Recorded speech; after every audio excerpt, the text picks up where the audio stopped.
بسم اللہ الرحمن الرحیم۔ یہ غازی یہ تیرے پراسرار بندے، جنہیں تو نے بخشا ہے ذوق خدائی، دنیم ان کی ٹھوکر میں صحرا و دریا، سمٹ کر پہاڑ ان کی ہیبت سرائی، شہادت ہے مطلوب مقصود مومن، نہ مال غنیمت نہ کشور کشائی۔ یوم تکریم شہداء کے حوالے سے چند گزارشات آپ کے سامنے رکھنا چاہتا ہوں کہ تکریم شہداء یہ تو ہر مسلمان کے اوپر واجب اور لازم ہے، اور اسلام کے اندر تو تکریم شہداء قرآن پاک سے ثابت ہے، اور قرآن پاک میں تو یہاں تک کہہ دیا وَلَا تَقُولُوا لِمَنْ يُقْتَلُ فِي سَبِيلِ اللَّهِ، ان کو مردہ بھی مت کہو جو اللہ کے راستے میں شہید ہو جائیں۔ اور صرف اسی پر بس نہیں کیا، وَلَا تَحْسَبَنَّ الَّذِينَ قُتِلُوا فِي سَبِيلِ اللَّهِ کی آیت بھی اللہ رب العزت نے نازل کر دی کہ ان کو مردہ گمان بھی نہیں کرنا۔ ایک پہلے کہا مردہ سمجھنا نہیں، کہنا نہیں، اور پھر ان کو مردہ گمان بھی نہیں کرنا۔ اللہ کے ہاں رزق لے رہے ہیں، تمہیں ان کی زندگی کا کیا شعور اور تصور ہے؟ تمہاری زندگیوں سے بہتر زندگی گزارتے، شہید کا خون کا قطرہ زمین پہ نہیں گرتا، سارے کے سارے گناہ معاف ہو جاتے ہیں۔ پرندوں کے قالب میں، عرش کے نیچے خوبصورت قندیلوں کے اندر اور خوبصورت قالبوں کے اندر جنت میں اڑتے پھرتے ہیں۔ تو یہ شہداء کی جو تکریم ہے، یہ اسلام کے اندر، دین کے اندر، مذہب کے اندر ہر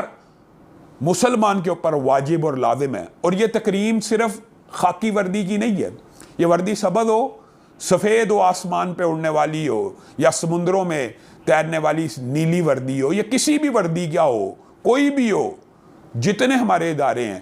جنہوں نے اس وطن کے اوپر، جنہوں نے اس کی سرحدوں کے تحفظ کے اندر، جنہوں نے اس کے ملک کے اندر دفاع کرتے ہوئے اپنی جانوں کی قربانیاں پیش کی ہیں، سب واجب تکریم ہیں، اور سب شہداء کی تکریم ہونی چاہیے۔ اور اللہ کے فضل و کرم سے بطور جمعیت اہل حدیث پاکستان کے صدر کے اور تحریک دفاع اسلام و پاکستان کے چیئرمین کے، ہم کلی طور پر پاکستان کی فوج، انتظامیہ، پولیس اور اداروں کے شانہ بشانہ دفاع پاکستان میں بھی اور دفاع اسلام کی جنگ میں بھی ان کے ہمراہ کھڑے ہیں۔ دوسری بات، اللہ رب العزت علامہ احسان اللہ ظہیر شہید کو اور ان کے رفقا کی شہادت کو بھی قبول و منظور فرمائے، اور جن جن لوگوں نے ان کو شہید کیا،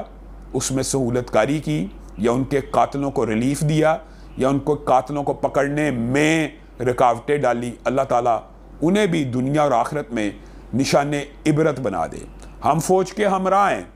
ہم کلی طور پہ انتظامیہ کے ہمراہ ہیں، لیکن میں آپ لوگوں سے ایک درخواست یہ بھی کرنا چاہتا ہوں کہ دفاع اسلام اور شاعر اسلام کا دفاع بھی ہماری ترجیحات میں ہونا چاہیے۔ وہ جماعتیں، وہ مذہبی جماعتیں اور دینی جماعتیں جو مسلسل ایک سال کے اندر ہونے والی گستاخیوں اور حرمت رسول کے اوپر ہونے والے حملوں اور ختم نبوت کے ہونے والے حملوں پر مکمل خاموش تھیں، وہ کسی ایک خاص سیاسی پارٹی کے دفاع میں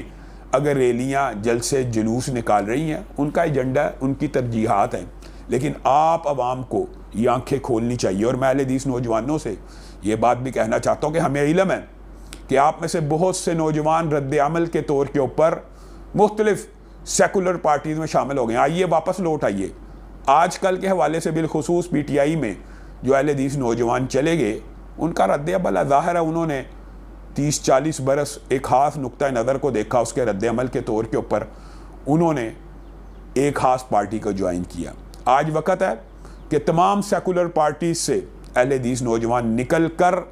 مذہبی جماعتوں، دینی جماعتوں، دینی تحریکوں، اسلام پسندوں کا ساتھ دیں، اور سیکولر پارٹیز کو ہمیشہ کے لیے خیر آباد کہہ دیں،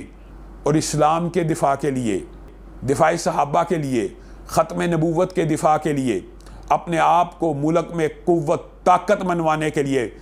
بھیک مانگتے ہوئے نہیں، بلکہ آپ اپنے آپ کو ایک قوت اور طاقت منوانے کے لیے جمعیت اہل حدیث پاکستان میں، تحریک دفاع اسلام و پاکستان میں غول در غول شریک ہوں۔ میں آپ کا ویسے بھی ممنون اور احسان مند ہوں کہ جس تیزی سے آپ لوگوں نے میری تحریک میں اور جمعیت میں شمولیت کو اختیار کیا، آپ کی محبتوں کا میں مقروض ہوں۔ اللہ رب العزت جو کہا گیا، جو سنا گیا، اس کو سمجھنے کی توفیق عنایت فرمائے۔